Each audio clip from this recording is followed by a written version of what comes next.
have a question for you today.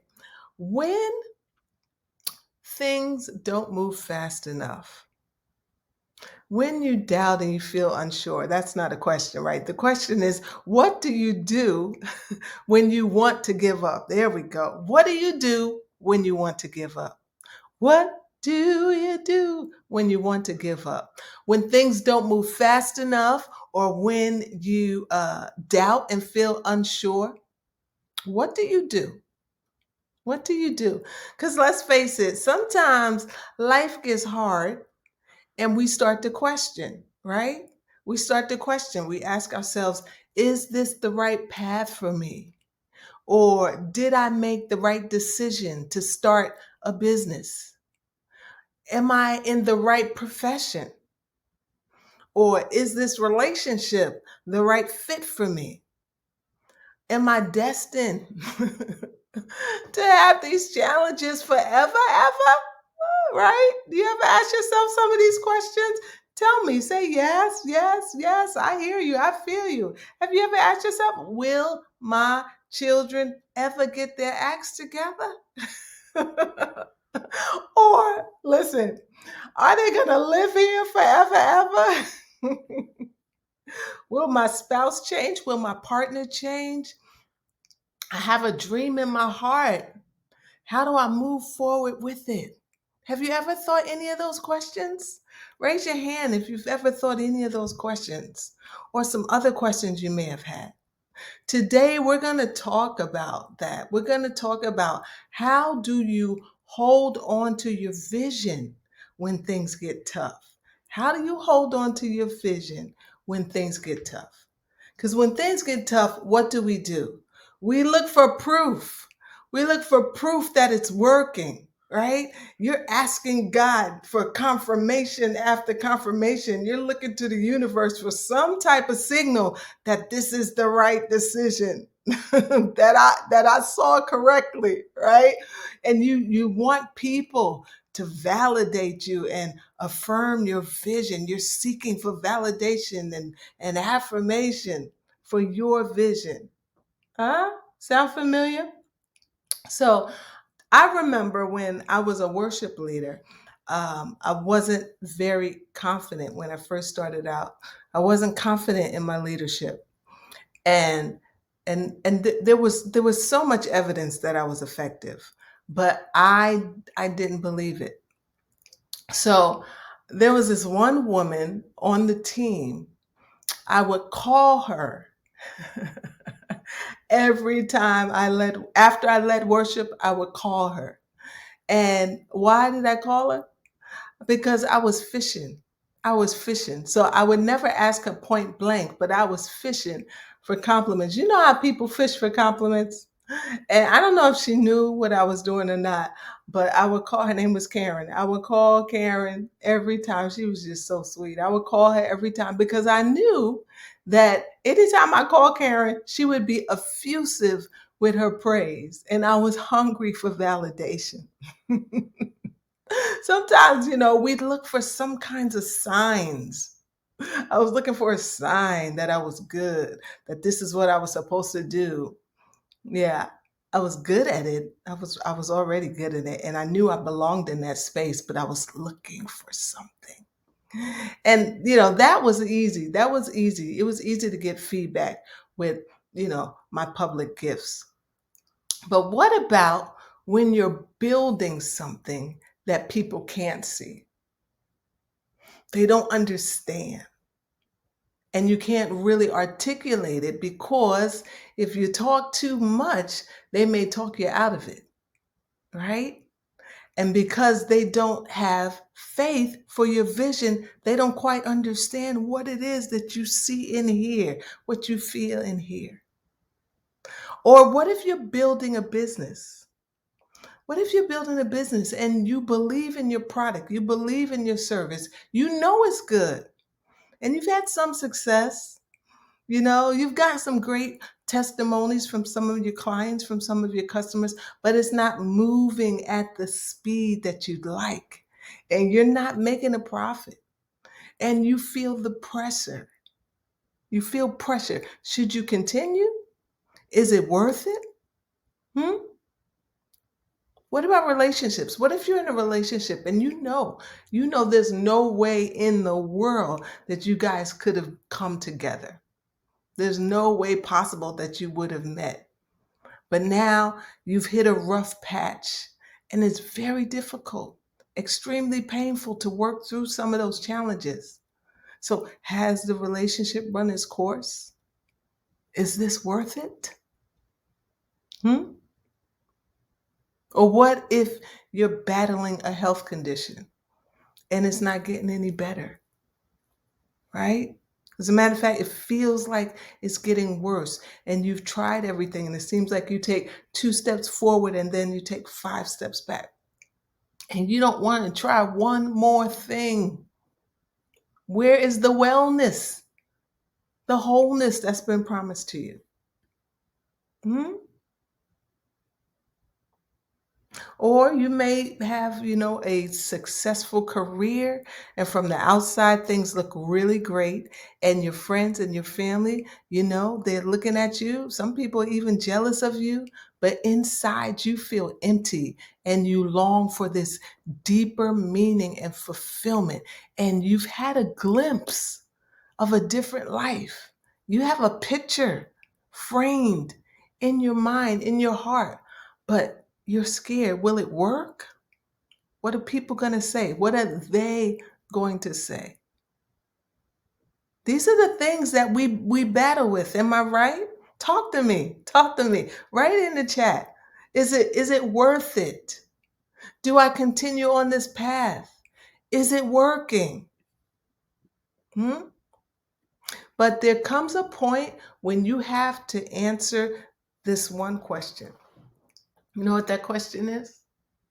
I love questions. Jesus asked this question. Everyone who came to him for healing, he asked them this question. You know what the question is? Do you believe I can do this? Do you believe I can do this? And listen, that's the real work. Believing. Believing. Why is it so difficult to believe? When we're faced with difficulties, when we're in our wilderness season, it's hard to keep believing. Remember if you think you study, ancient literature, the children of Israel, they escaped slavery. You remember? You may not remember, or you may not even know, but I'll tell you the story about the children of Israel. They were captive. They were held in bondage. They were slaves, and they escaped slavery. They were delivered miraculously from Pharaoh, who was the oppressor. And when they left Egypt, they left with big time loot. I mean, they left with silver, they left with gold, they left with expensive clothing. They got reparations, y'all.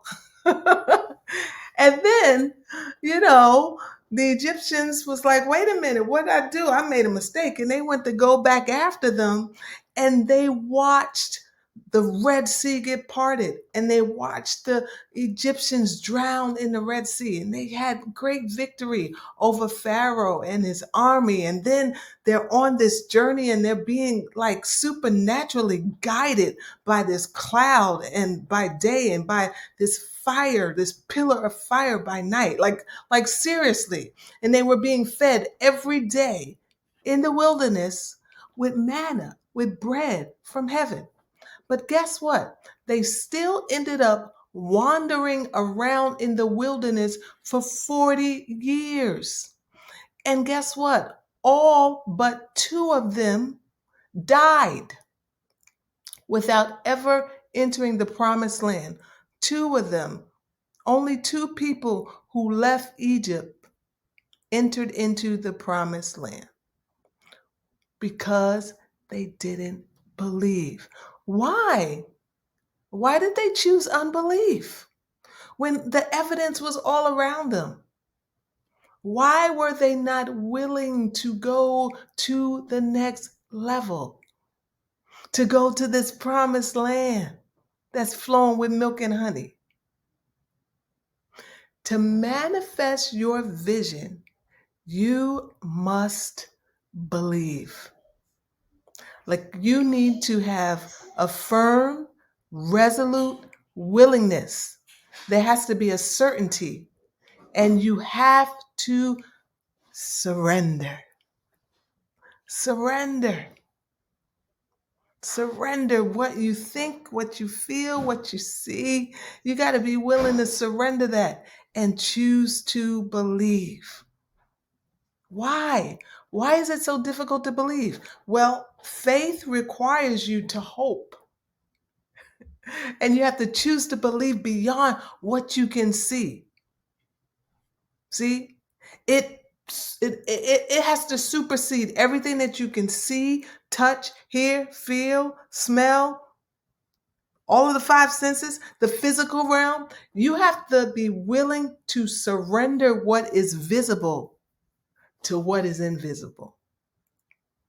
And what makes it hard is that we equate difficulties, the difficulties that we experience, we equate those difficulties with rejection.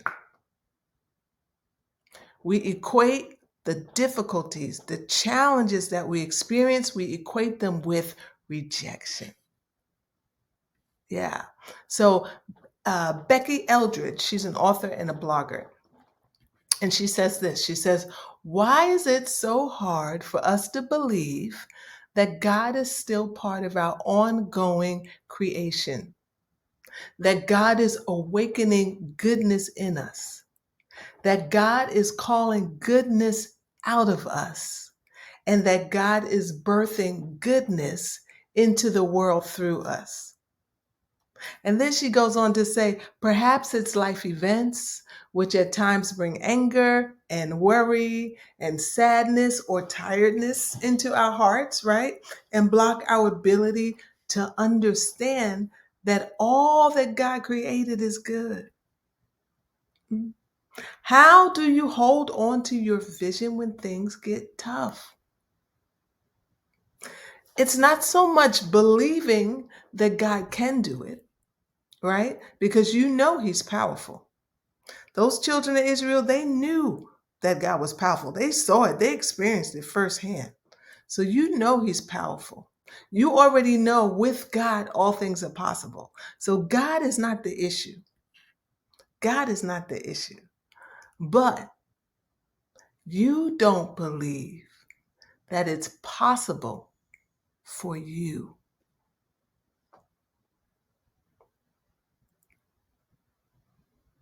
I'm just letting that sink in. We don't believe that it's possible for us. And deep down, we don't think that we deserve it. You don't believe that you're worthy. And believing is a choice. It's a choice. So you can choose to accept your worthiness. And listen, let me tell you this. You are worthy because God makes us worthy. You are divine because you came from the divine. And His stamp of approval is in your design, in God's decision to place His kingdom within you. The kingdom of God is within you. You're definitely worth it, okay?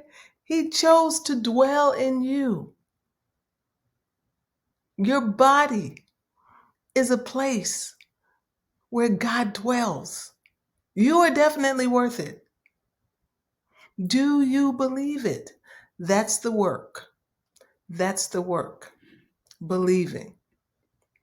And it does not require any special abilities or any special knowledge, no IQ in order to believe. Look at children. You want to know how to believe? Watch children. Look at children. They believe that anything is possible. They run in with these wide eyes, this awe and this wonder, and they believe that they could fly, could fly. They believe that they could run fast. They believe that they could jump higher. I could do karate. They believe in their magical powers of inanimate objects.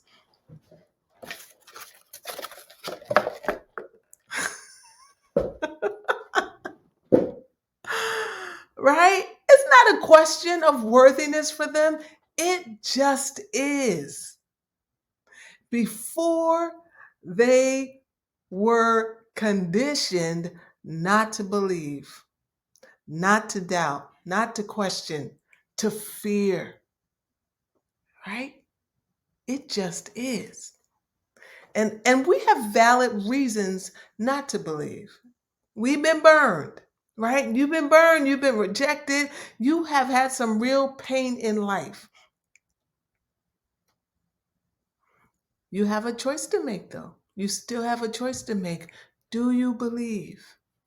And as much as you feel, this is what I want you to know, as much as you feel the pain, it's not the whole story. And many of us will hold on to the half truths, and we're unwilling to let go. We're unwilling to surrender.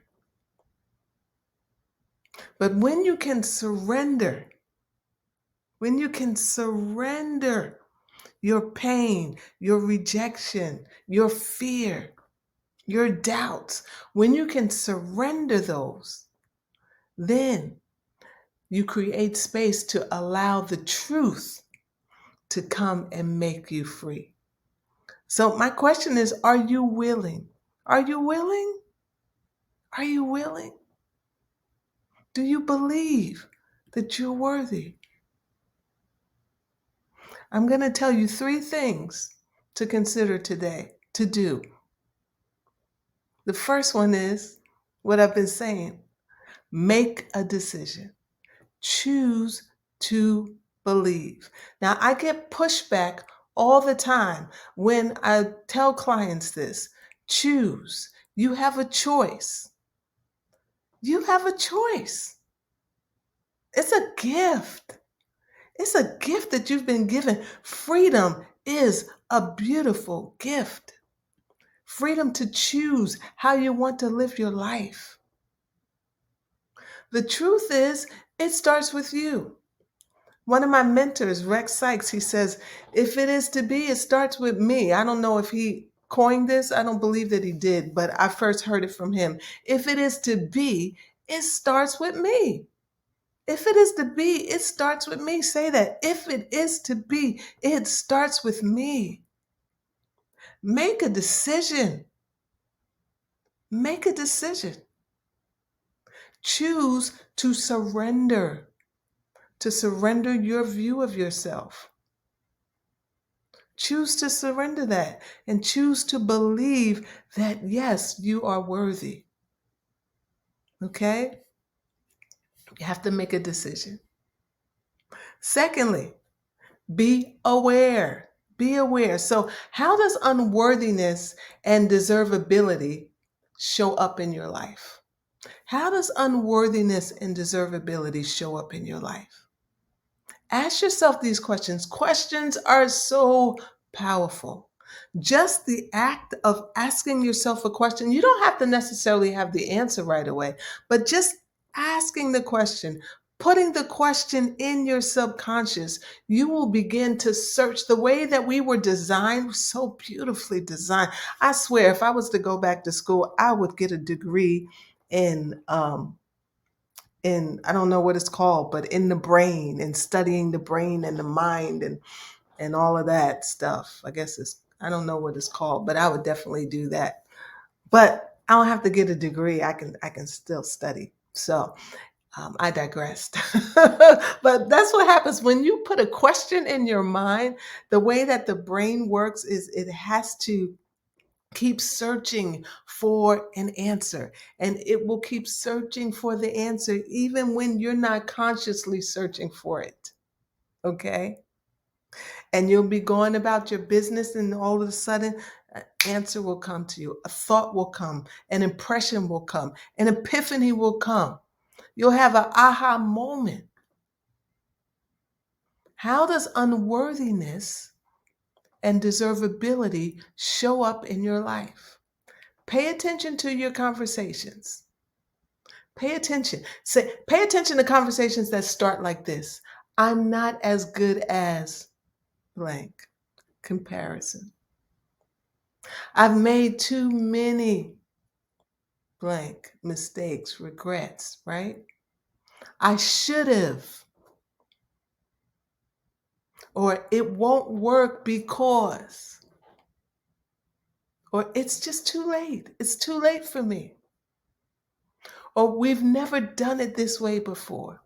See, we write all kinds of scripts for ourselves, but guess what? You can rewrite. You can change that narrative. But it starts with being aware of your conversations. Okay? So be aware. Be aware. Ask those questions. And then number 3, reflect. Reflect. Reflection is paramount because reflection helps us to gain insight and it helps us to see how to move forward. Writing is very powerful. I highly recommend beginning a journaling practice because when you write, it helps you to slow down. Sometimes, like, and this happens with me, like my thoughts go so quickly, I don't want to write because I'm like, I can't write as fast as what's coming to me. But that discipline of writing, it actually helps you to slow down. And when you're able to slow down, then you can really dig deep and you can probe your reflections. And as you dig into them, you can begin to question in a positive way. And you can ask yourself these questions. And again, when you ask questions, your mind will search for the answers. Are these thoughts true? Do you really want to hold on to it? What are you getting out of it? See? You can rewrite your story, you can reframe your narrative. And when you do that, okay, when you first make a decision and then you are aware, you walk in this awareness, you begin to develop this practice of being aware, and you are intentional in your reflection, you can remove these blocks and then you can begin to run with your vision. So now when you hit a roadblock, you understand this is working for my good. And you'll begin to remind yourself that God is good and He has good things for you. And He wants to partner with you. And He wants to create beautiful things in you, for you, and through you. And there are lessons to be learned. And just because I hit a roadblock does not mean I have to abort the mission. Though the vision tarry, wait for it. Wait for it. There's an appointed time. It will come to pass. So change your conversation and commit. I will commit to my vision because I'm worth it. It surely will come to pass. Say the prayer, Lord, I believe, but help my unbelief, right? And acknowledge your unbelief. Surrender it. And then clear the path to receive more love, more acceptance, more hope. How do you hold on to your vision when things get tough? Surrender. Make a decision, be aware, and reflect. And then surrender. Make a decision, be aware, and reflect. and then surrender. Rinse and repeat, rinse and repeat. And guess what will happen in this process? More love will be replaced with the fear. And then you'll know that you're worth it. You'll develop this deep knowing within, and you'll be able to stand in confidence and run with that vision. Okay? Okay?